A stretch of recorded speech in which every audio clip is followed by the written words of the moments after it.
జై గురుదత్త శ్రీ గురుదత్త ఛానల్కి స్వాగతం అండి. భగవద్గీత ఈరోజు మనం ధ్యాన శ్లోకములు 3వ శ్లోకము నేర్చుకుందాము.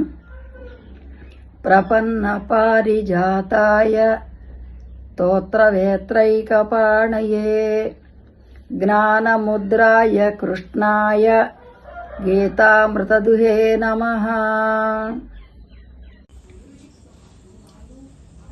ప్రపన్న పారిజాతాయ ప్రపన్న పారిజాతాయ స్తోత్రవేత్రైకపాణయే స్తోత్రవేత్రైకపాణయే జ్ఞానముద్రాయ కృష్ణాయ గీతామృతదుహే నమః. రేపు మళ్ళీ ఇంకో శ్లోకంతో కలుసుకుందామండి మనం. జై గురుదత్త.